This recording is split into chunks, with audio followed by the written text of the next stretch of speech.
নমস্কার বন্ধুরা, অভি পিওর হেসেল পরিবারে তোমাদের সবাইকে জানাই স্বাগত। আর তার সাথে জানাই পয়লা বৈশাখের অনেক অনেক শুভেচ্ছা এবং ভালোবাসা। নতুন বছর সবার খুব ভালো কাটুক। আজ আমি নিয়ে চলে এলাম পয়লা বৈশাখ স্পেশাল ফাটাফাটি একটি রেসিপি।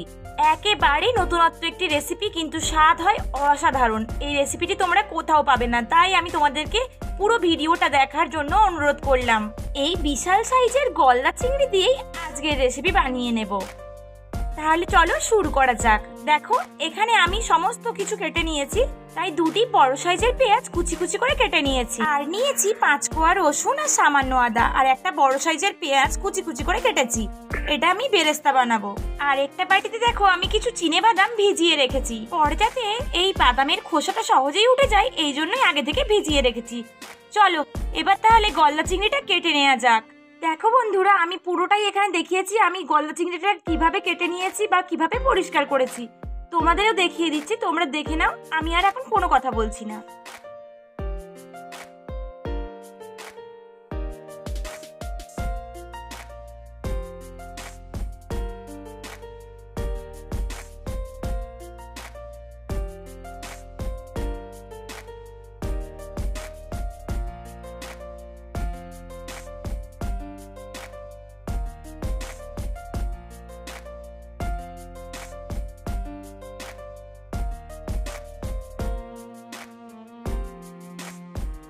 গলদা চিংড়ির মাথার দিকে একটা থলির মতো অংশ থাকে, যাতে খুবই নোংরা ভর্তি থাকে। সেটা আমি দেখো টেনে বার করে ফেলে দেবো।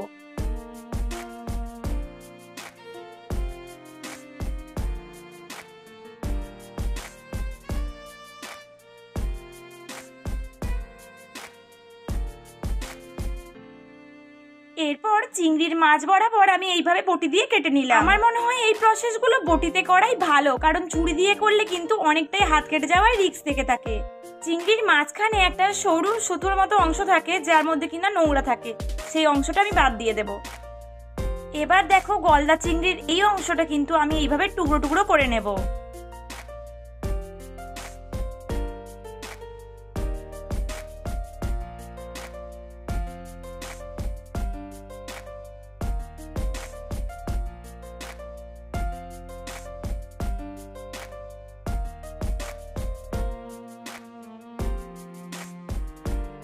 তারপরে এগুলো শিলের মধ্যে একটু শিলনোড়া দিয়ে হালকা দেখো ফাটিয়ে নিচ্ছি।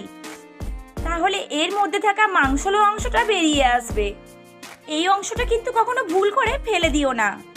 এক এক করে সবগুলোই এইভাবে ভেঙে আমি মাংসলো অংশটা বার করে নিলাম।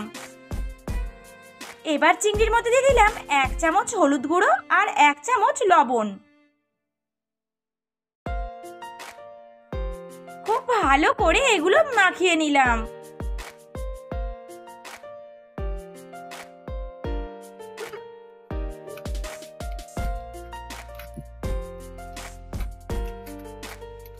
খুব ভালো করে ম্যারিনেশন করে নেওয়ার পর আমি এটা 15 মিনিট মতো রেখে দিলাম। অন্যদিকে গ্যাসে কড়াই বসিয়ে দিলাম। কড়াই খুব ভালোভাবে গরম হয়ে গেলে ওর মধ্যে দিয়ে দিলাম 6 চামচ সরষের তেল। তেল খুব ভালোভাবে গরম হয়ে গেলে আমি এবার বেরেস্তাটা ভেজে নেব। তাই গরম তেলের মধ্যে দিয়ে দিলাম পেঁয়াজ কুচি। গ্যাসের ফ্লেম বাড়িয়েই রেখেছি, তাই বারবার খুন্তি দিয়ে নাড়তে থাকবো যাতে পুড়ে না যায়। বেরেস্তা আমার একেবারে রেডি। আমি একটা পাত্রে এগুলোকে তুলে রাখলাম।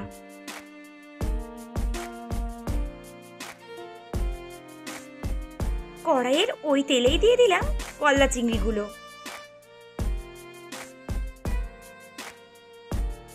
হালকা করে একটু ভেজে নেব। চিংড়ি কিন্তু একেবারেই বেশি ভাজা যাবে না, বেশি ভাজলে এগুলো কিন্তু শক্ত শক্ত হয়ে যাবে। তাই খুন্তি দিয়ে উল্টে পাল্টে ভেজে নিয়ে এগুলোকে অন্য পাত্রে তুলে রাখলাম।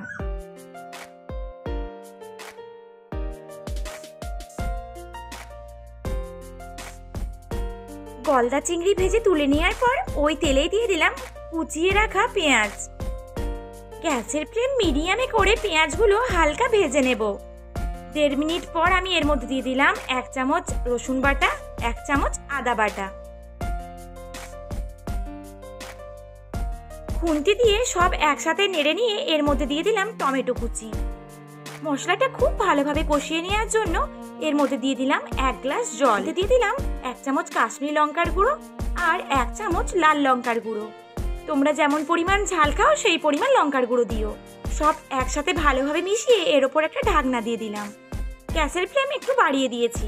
অন্যদিকে চলো আরেকটা মশলা বানিয়ে দেখো। সব চিনেবাদামের খোসা কিন্তু আমি ফেলে দিয়েছি। এবার দিয়ে দিলাম বেরেস্তা। আমি এখানে বাড়িতে থাকা চিনেবাদাম ব্যবহার করেছি, তোমরা চাইলে কাজু বাদামেরও ব্যবহার করতে পারো। এরপর দিয়ে দিলাম 1 চামচ টক দই। এরপর মিক্সিং জারের ঢাকনা বন্ধ করে এগুলোকে একটু মিক্সিতে ঘুরিয়ে নেব। ওইদিকে চলো 1.5-2 মিনিট হয়ে গেছে। এবার এর ঢাকনাটা খুলে দিলাম। এরপর যে পেস্টটা বানিয়ে রেখেছিলাম বাদাম, বেরেস্তা, দই দিয়ে, সেটাই দিয়ে দিলাম এর মধ্যে। এরপর এর মধ্যে দিয়ে দিলাম মশলা ধোয়া জল 1 গ্লাস মতো।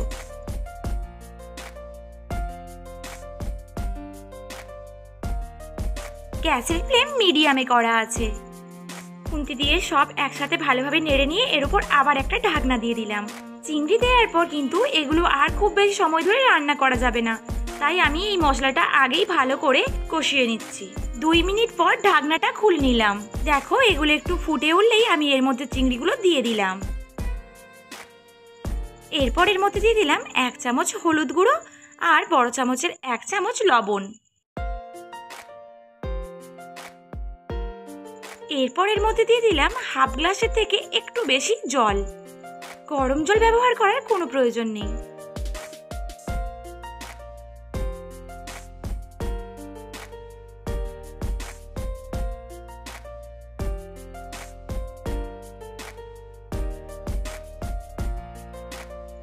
খুন্তি দিয়ে এগুলো একটু নেড়ে নিয়ে আমি এর মধ্যে দিয়ে দিলাম 4টি চেরা কাঁচা লঙ্কা।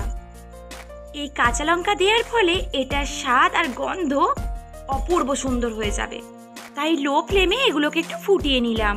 7-8 মিনিট পর দেখো ঢাকনাটা আমি খুলে নিলাম। খুবই টেস্টি একটি রেসিপি, অবশ্যই বাড়িতে এইভাবে একবার বানিয়ে দেখো, খুব ভালো লাগবে। 2-3 মিনিট রান্না করে নেওয়ার পর রান্না আমার একেবারে কমপ্লিট। গলদা চিংড়ির এই ভিডিওটি তোমাদের কেমন লাগলো কমেন্টে অবশ্যই জানিও। আর যদি ভালো লেগে থাকে তাহলে প্লিজ লাইক, শেয়ার এবং সাবস্ক্রাইব করে দিও।